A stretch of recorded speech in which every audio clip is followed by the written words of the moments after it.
Le squelette de la tête est constitué en fait de deux parties du point de vue fonctionnel. Le crâne cérébral ou neurocrâne abritant l'encéphale et le crâne facial ou splanchnocrine abritant tout un ensemble d'organes des sens à l'exception du tact. Le crâne facial ou splanchnocrine est fait de plusieurs os soudés entre eux à l'exception de la mandibule. Il est en fait formé de 14 os dont la mandibule et le molaire qui sont impairs et les 12 autres os sont pairs. Il s'agit de l'os nasal, l'os maxillaire, l'os lacrymal, l'os zygomatique et les os palatins.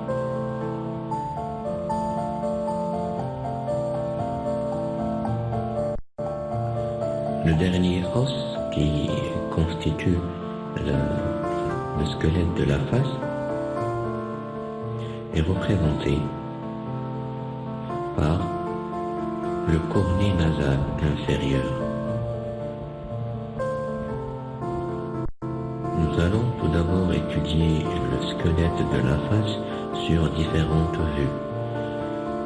Nous allons commencer par la vue antérieure où on reconnaît au niveau du squelette de la tête tout d'abord l'os frontal qui s'articule avec les os de la face par plusieurs sutures. Tout d'abord la suture frontonasale, la suture fronto-maxillaire, puis fronto-lacrymale, puis fronto-ethmoïdale. L'os frontal s'articule aussi avec l'os zygomatique par la suture fronto-zygomatique. Au-dessous de l'os frontal, toujours sur la vue antérieure, on reconnaît les orbites qui abritent l'organe de la vision, l'œil, et qui est formé de plusieurs os de la face et du neurocrâne. Au-dessous, on reconnaît l'orifice piriforme, délimité par les os nasaux et les deux os maxillaires. Au-dessous, la cavité buccale, délimitée par les deux os maxillaires, réunis l'un à l'autre par la suture intermaxillaire, et la cavité buccale était limitée, bien sûr, avec les deux os maxillaires et la mandibule. Vue antérieure, on peut aussi remarquer l'existence de trois orifices. L'orifice supraorbitaire, l'orifice infraorbitaire et l'orifice mentonnier. Au niveau de l'orifice supraorbitaire passe le pédicule supraorbitaire. Au niveau de l'orifice infraorbitaire passe le pédicule infraorbitaire. Et au niveau de l'orifice mentonnier chemine le pédicule mentonnier.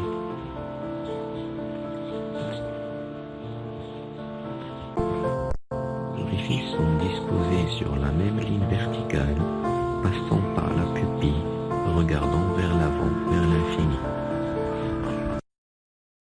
En vue latérale, le squelette de la tête présente deux parties. La partie crânienne, large et ovoïde, et la partie faciale, plus petite et irrégulière. Au niveau de la partie crânienne, on distingue d'avant en arrière l'os frontal, l'os pariétal, quand il est séparé par la suture coronale, puis l'os occipital, séparé de l'os pariétal par la suture lambdoïde. On reconnaît aussi la grande aile du sphénoïde, puis l'écaille du temporal avec le processus mastoïdien tout à fait en arrière. Sur cette vue latérale, on voit aussi une suture qui a la forme d'un H et qui est délimitée par le frontal, le pariétal, la grande aile du sphénoïde et l'écaille du temporal. Il s'agit de la suture dite ptérion.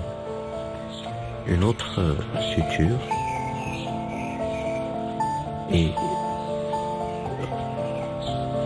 située entre le pariétal, l'occipital et le temporal.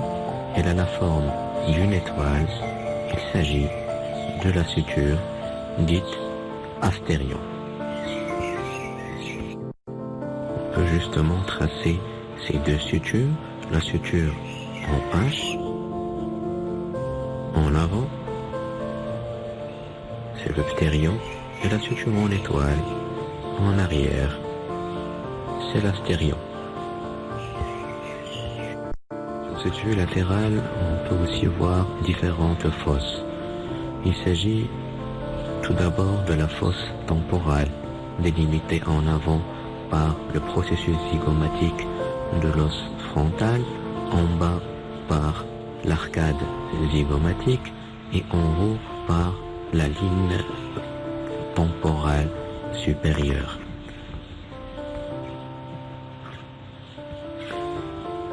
Sous la fosse temporale existe l'espace zygomatico-temporal qui fait communiquer la fosse temporale avec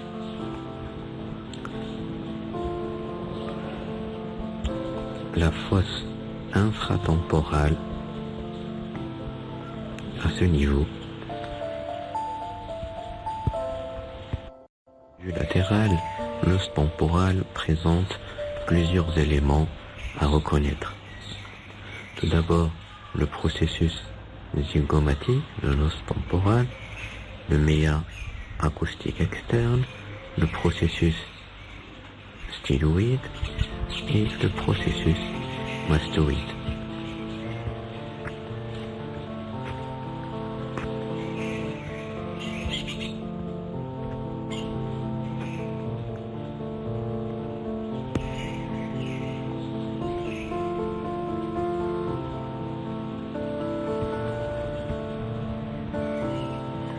À l'étage facial, toujours c'est cette vue latérale, on peut voir aussi l'os malaire ou zygomatique, l'os maxillaire ainsi que la mandibule où on reconnaît le processus condylaire et la branche montante de la mandibule. Le processus condylaire est sur cette vue latérale séparé du processus coronoïdien par l'incisure mandibulaire.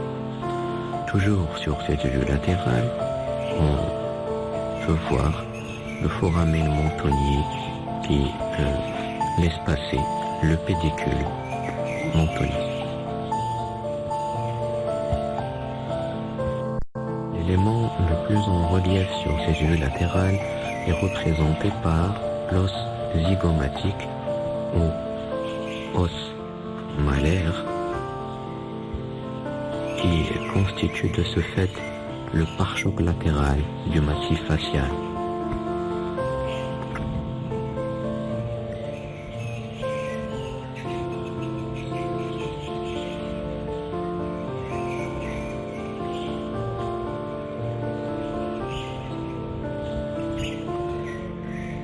peut aussi remarquer sur cette vue latérale que l'élément le plus proéminent vers l'avant est représenté par l'os nasal qui représente donc le pare-choc antérieur du massif facial, ce qui explique la fréquence de ces lésions traumatiques lors d'un impact frontal sur le massif facial.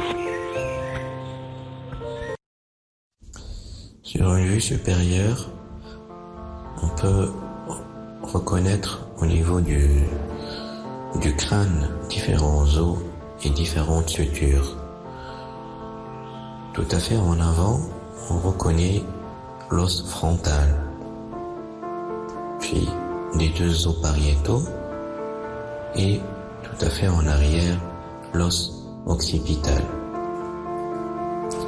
Entre l'os frontal et les deux os pariétaux existe la suture coronale qui est située dans un plan coronal. Entre les deux os pariétaux, on trouve une suture dite suture sagittale médiane entre les deux os pariétaux.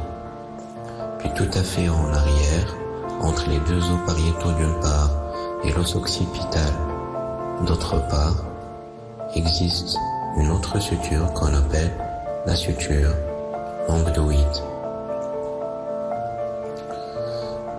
Un autre point essentiel à connaître, c'est l'existence de points de jonction entre la suture coronale et la suture sagittale médiane qu'on appelle bregma. Il correspond chez un nourrisson à la fontanelle antérieure. Entre la suture sagittale médiane et la suture lambdoïde existe un autre point qu'on appelle le lambda qui correspond chez un nourrisson à la fontanelle postérieure. Sur la vue postérieure du squelette de la tête, on reconnaît différents os, l'os occipital, les deux os pariétaux et les deux os temporaux, droit et gauche. On reconnaît aussi différentes sutures. D'abord la suture lambdoïde, séparant l'os occipital des deux os pariétaux, et la suture sagittale médiane, séparant les deux os pariétaux. Entre ces deux sutures, on reconnaît le lambda qui correspond chez le nourrisson à la fontanelle postérieure. Toujours sur cette vue postérieure, on peut voir les deux lignes nucales, la ligne nucale supérieure ou ligne co-occipitale externe supérieure et la ligne nucale inférieure. On peut reconnaître aussi la protubérance occipitale externe, la crête occipitale externe. Toujours sur cette vue postérieure, il y a deux autres éléments à reconnaître, le processus mastoïde, faisant partie de l'os temporal, et le processus styloïde, faisant partie aussi de l'os temporal. Sur la vue inférieure du squelette de la tête, on peut distinguer deux parties séparées par une ligne transversale passant par les deux tubercules articulaires du processus zygomatique. Cette ligne porte le nom de ligne bizygomatique. Elle passe par le foramen ovale et le foramen déchiré des deux côtés. Elle sépare deux segments, le segment antérieur, dit segment facial, et le segment postérieur, dit segment crânien.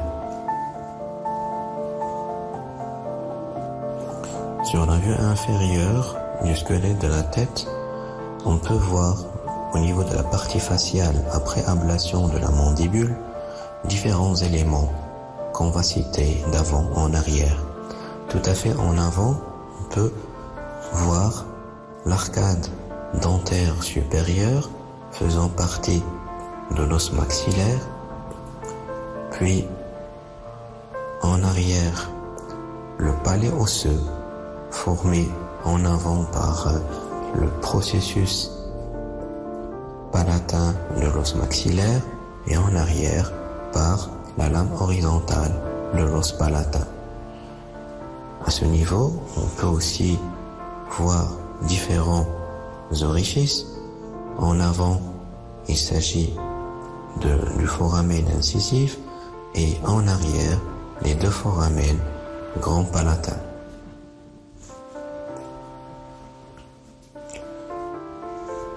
En arrière du palais osseux, on peut voir deux grands foramen qu'on appelle les couannes, qui sont séparés par un os qu'on appelle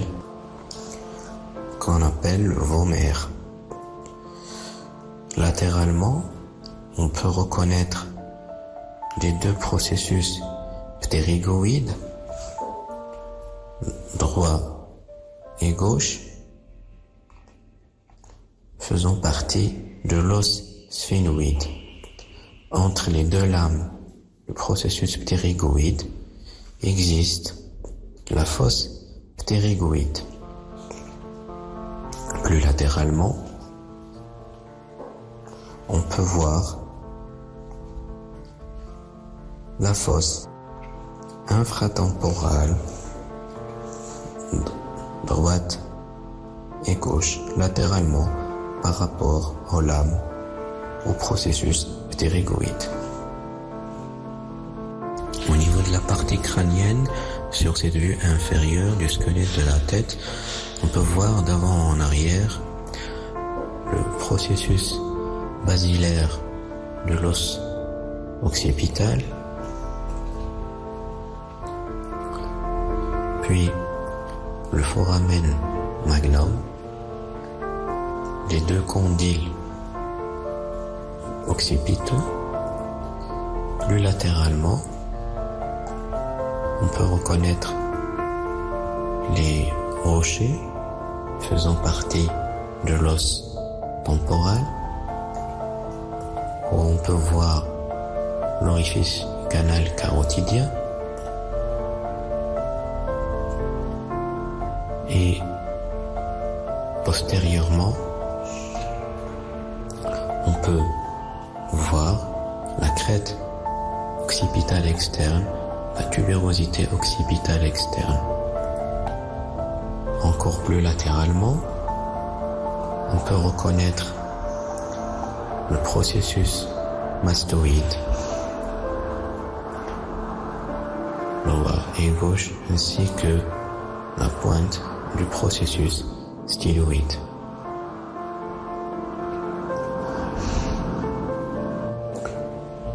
D'autres orifices peuvent être visualisés sur cette vue. Il s'agit de l'orifice jugulaire et l'orifice du canal du grand hypoglosse. Après cette étude du squelette de la tête en général et du massif facial en particulier sur différentes vues, antérieures, latérales, supérieures, inférieures et postérieures, il faut savoir que le massif facial et la tête osseuse en général n'est qu'un assemblage de différents os que nous allons justement étudier un à un. Nous allons commencer par l'os maxillaire. L'os maxillaire est un os pair, droit et gauche, classé parmi les os pneumatisés, car présentant sur sa face médiale un sinus dit sinus maxillaire. L'os maxillaire présente 4 faces. Une face antérieure, sous-cutanée, caractérisée par l'existence d'un orifice, c'est l'orifice infraorbitaire où chemine le pédicule infraorbitaire. L'os maxillaire présente aussi une face orbitaire participant à la constitution du plancher de l'orbite. Il présente aussi une face infratemporale qu'on peut voir en retirant ici la mandibule, la face infratemporale en rapport avec le processus stérygoïde. La 4e face de l'os maxillaire est la face médiale qu'on voit sur cette image après coupe sagittale du squelette de la tête. L'os maxillaire présente aussi 4 processus. Il s'agit tout d'abord du processus frontal, le processus zygomatique, le processus alvéolaire, portant ici l'arcade dentaire supérieure où on retrouve les alvéoles pour l'implantation des dents. Le 4e processus est représenté par le processus palatin qui participe à la constitution du palais osseux.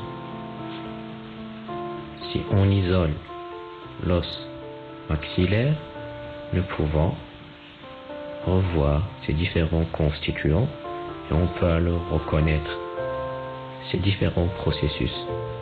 Le processus frontal, ici en jaune, le processus zygomatique,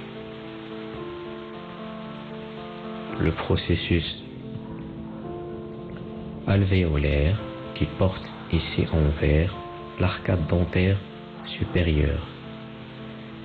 Sur ce processus alvéolaire, on reconnaît différentes surélévations sur sa face antérieure qu'on appelle les jugomes. La plus saillante, ici en rouge, là en bleu, c'est le jugome de la canine, de part et d'autre de laquelle on retrouve la fosse incisive en avant et la fosse canine en arrière. Les alvéoles dentaires, on les voit ici nettement sur la face inférieure. L'autre processus de l'os maxillaire est représenté ici en rose, là en bleu par le processus palatin qui participe à la constitution du palais osseux. On reconnaît aussi sur cette vue médiale du maxillaire le sinus maxillaire.